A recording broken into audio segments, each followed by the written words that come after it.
Let's turn now to pot proposals shot down by 4 Metro Detroit communities. Voters in Rochester, Keego Harbor, Birmingham, and Grosse Pointe Park all rejecting marijuana proposals on Tuesday's ballot. But both sides are telling 7 Action News that the fight is far from over. Darren Cunningham is in Rochester speaking with voters about their choice.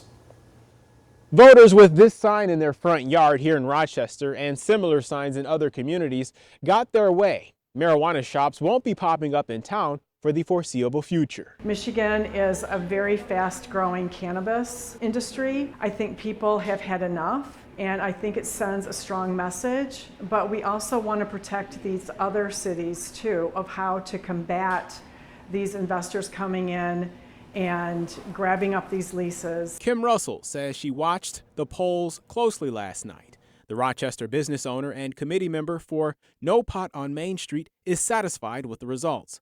Just over 87% of Rochester's voters voted down a measure that would have allowed 3 marijuana shops to open in Rochester. A group called Open Stores was behind the ballot initiative. The group drafted and petitioned to put similar initiatives on the ballot in Keego Harbor and Grosse Pointe Park.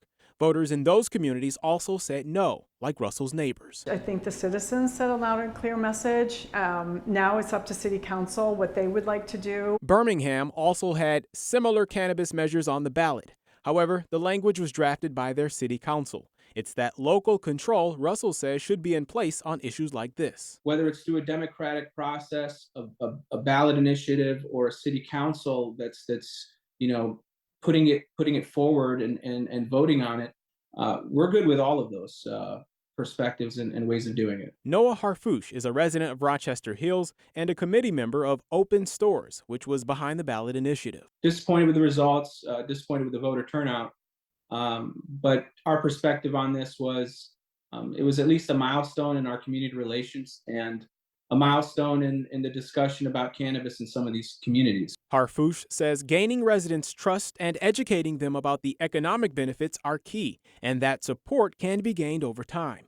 He is open to the idea that Russell reiterates of letting City Council draft the language. In Rochester, Darren Cunningham, 7 Action News. Okay, Darren, thank you for that report. Well, meantime, Ohio voters chose to legalize recreational marijuana in last night's election, potentially cutting into profits for Michigan businesses. Now, once the new law takes effect, Ohioans over age 21 may possess up to 2.5 ounces of cannabis without penalty. It'll also permit people to grow it at home. Ohio is now the 24th state to decriminalize the possession of recreational marijuana.